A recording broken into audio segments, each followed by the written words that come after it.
nakakalimutan natin yun minsan. Mga forefathers natin pinaglaban itong kung ano meron tayo ngayon.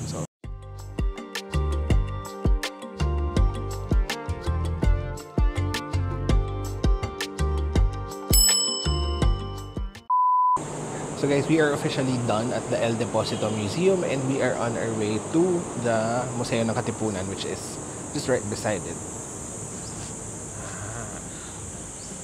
So ito yung El Deposito na entrance. And dito yung entrance ng yung El Deposito na underground. So dito naman sa tapat niya, ay sa gilid niya is yung Museo ng Katipunan. Pasok tayo.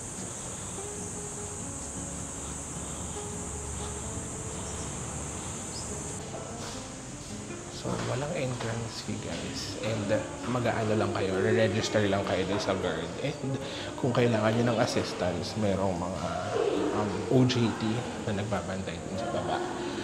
Ang sabi, dito daw tayo muna sa kanan. Ang museo ito ay inihahandog sa mga bayani ng kataas-taas ang kagalang-galangan ng katipunan ng mga anak ng bayan or KKK.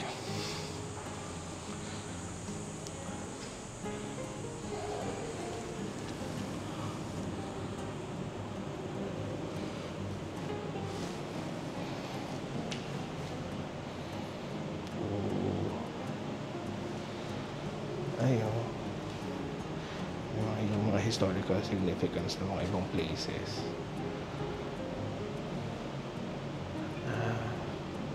Yung mga important na mga milestones ni Bonifacio sa life niya in Tondo.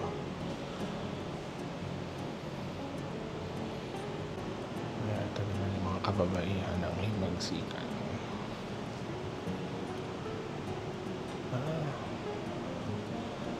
Kapatid ni Jose Rizal,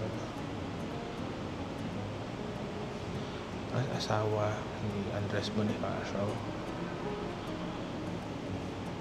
anak ni Jose Dizon, and pamangkin ni Jose Rizal. Tapos marami pang ibang mga pin-profile dito. Ito si Trinidad Texon.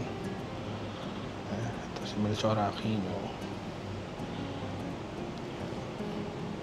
Dapat ito pinoprofile ito ngayon para maging aware yung mga kabataan, diba? Ito, Sanduguan.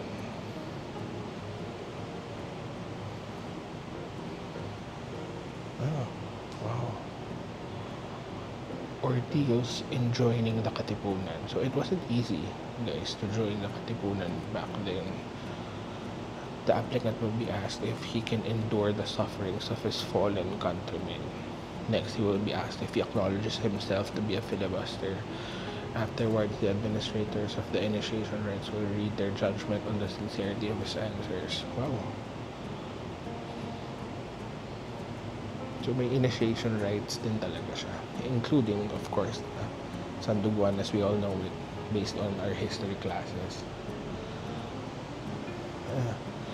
Ito yung kartila ng Katipunan.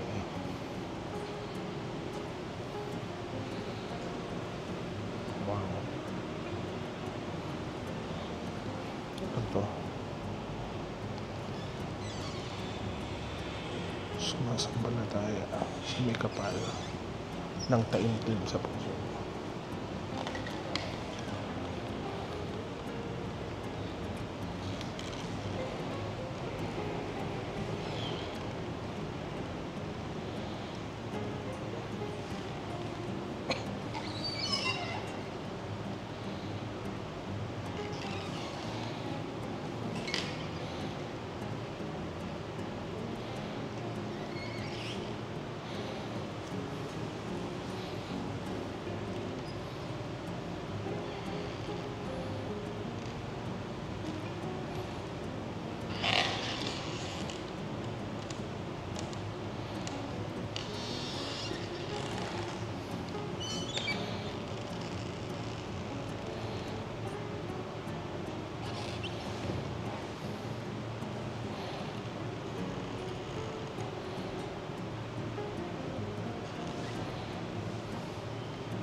yan ang Decalogo ng Katipunan. Sort of their parang 10 Commandments. Wake up, Tagalogs.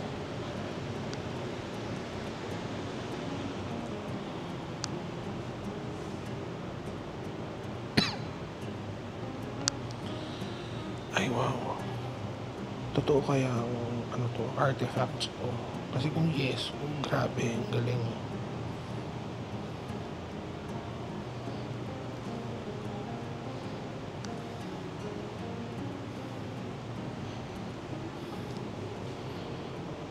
Gunpowder horn. Wow. Tapos saber and rifle. Ay, wow, ano to? May mga inscriptions dun sa panyo. May mga inscriptions, guys. Si Jesus. Sayang nga lang hindi ko mabasa. Tapos parang walang description kung ano siya. Cry of the Sons of the Nation. Ito ba yung sedula? Ito nga. Guys, ito yung pinunit na sedula. Wow. Ang galing. Guys, ito yung pinunit na sedula. Oh my God.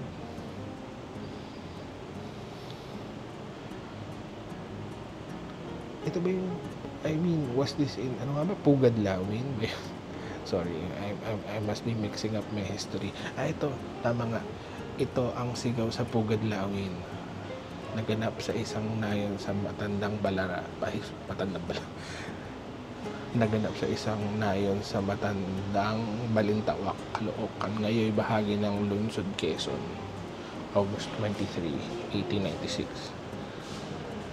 Ito naman yung pinaglabanan. Kaso lang sarado yung audiovisual. Ito naman yung personalities ng Katipunan. Dr. Pio Valenzuela, which, if I'm not mistaken, is who Valenzuela City is named after. Tama ba? Please correct me if I'm wrong. Emilio Jacinto.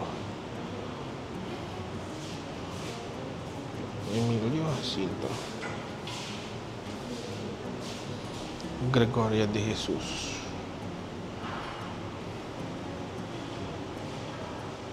And of course, Andres Bonifacio. Tapos ito naman yung paglaganap ng himagsikan sa iba't ibang parts ng Philippines. So for example, in Nueva Ecija, unfortunately, it's not working. And then in Bulacan, Manila,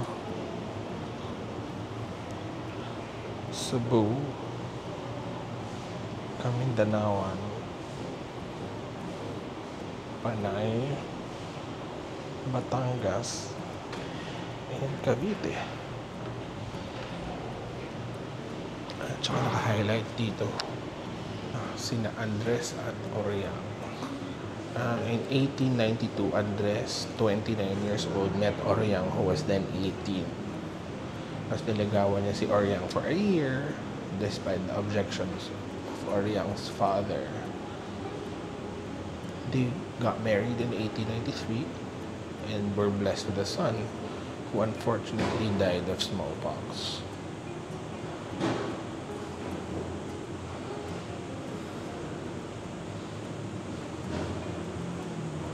So guys, ito mga iba-ibang anting-anting cool.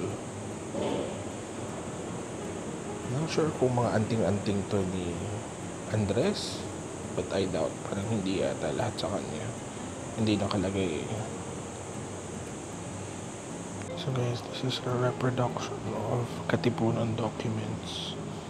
So reproduction na lang siya. I wonder where the originals are.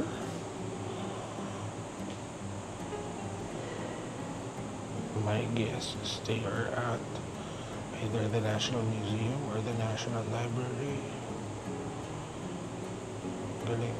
Ito, mga signatures nila.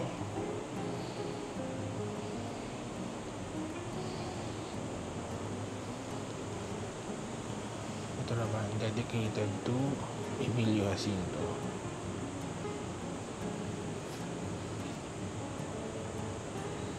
We are done with the second floor. Pababa na tayo ng first floor. May diorama. Yata yung susunod. Tama. Diorama exhibit. Pababa. Diorama exhibit of the Battle of San Juan del Monte. Okay.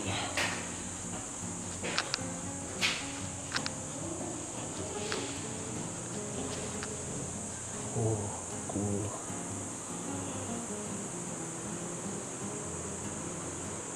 Wow. Ito yung kartilya ng Katipunan. Ito rin yung kanina. Diba? Wow, ang galing. Ito.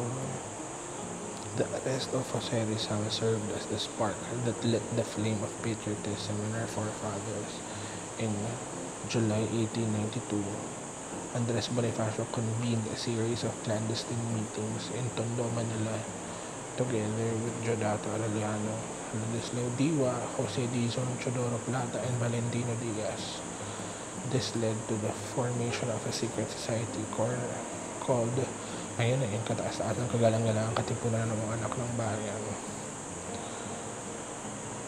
Cool. And then, ito na yun.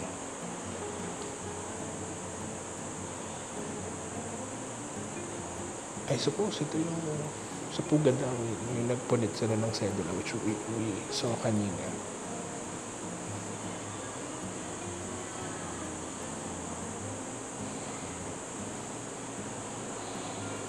March to El Polvorin.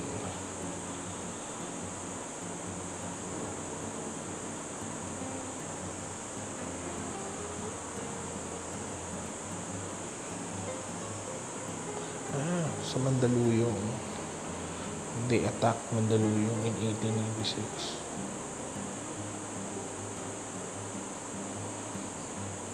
El Polvorin is the gunpowder storage house located in San Juan. Ito sa Katipunero's objective to seize weapons.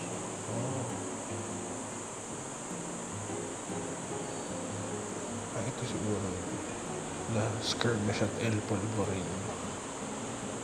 I believe they lost this battle. They were able to take possession of several guns and ammunition. That's important to know.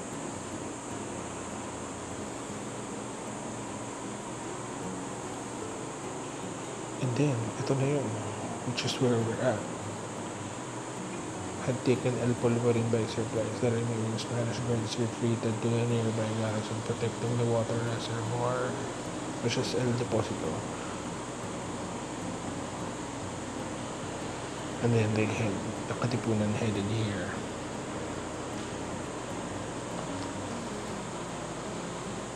Ito na to.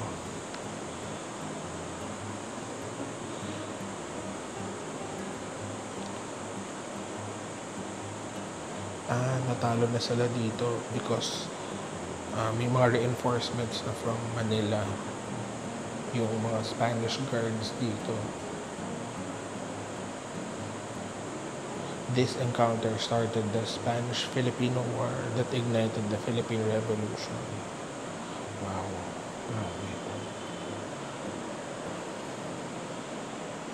The first martyrs of Katipunan.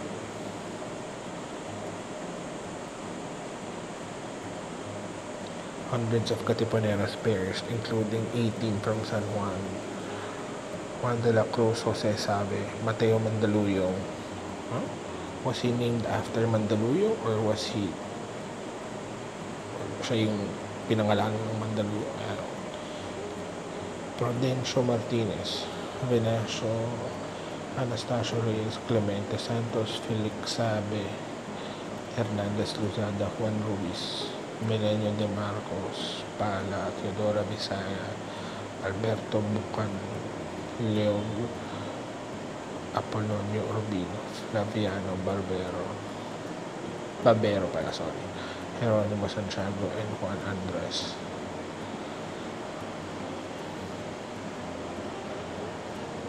Declaration of the first martial rule in the Philippines.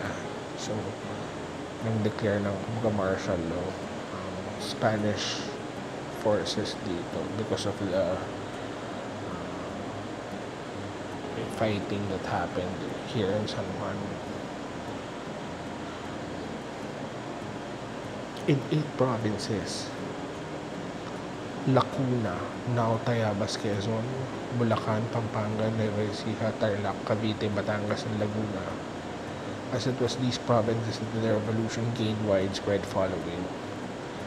These 8 provinces would be honored by their early commitment to the liberation effort as the 8 rays of sun of the flag of the Philippine Republic. So guys, tandaan nyo yan yung first 8 provinces, yung 8 rays of the sun. Quezon, Bulacan, Pampanga, Nueva Ecija, Tarlac, Cavite, Batangas, and Laguna.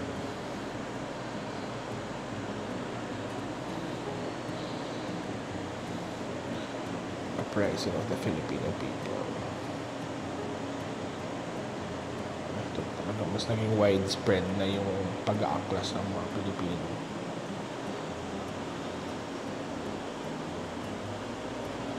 Oh wow.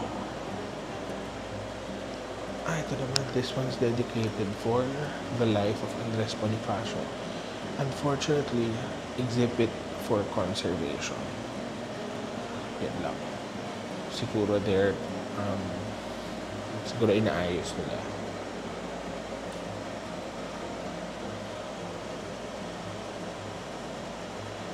Wow, mga sulat niya.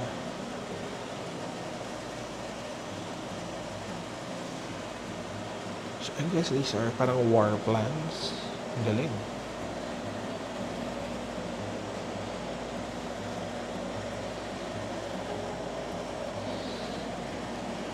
Number 176 Elias Street, Tondo, where Dr. Jose Rizal founded La Liga Filipina in 1892. Together with Bonifacio and many others.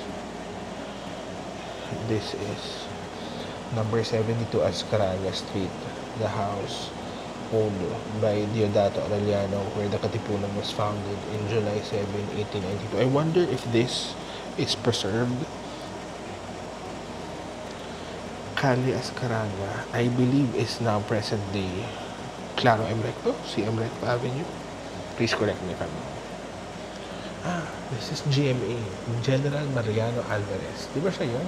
Like GMA Cavite, di ba? And then this is Diodato Arellano. So exit na tayo.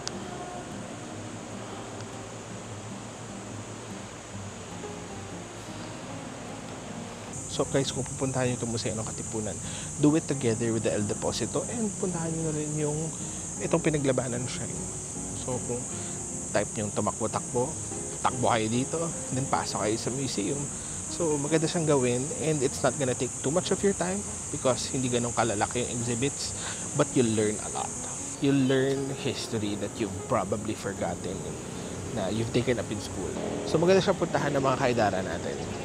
20s, 30s, 40s, 50s kasi maganda siyang reminder ng mga pag-aralan natin sa school. Refresher. So, okay siya. And, para maging patriotic naman tayo. Kasi, nakakalimutan natin yun minsan. Mga forefathers natin, pinaglaban itong kung ano meron tayo ngayon. So, we are on our way back to the parking. And, see you guys in the next museum. Anong museum ang susunod natin puntahan?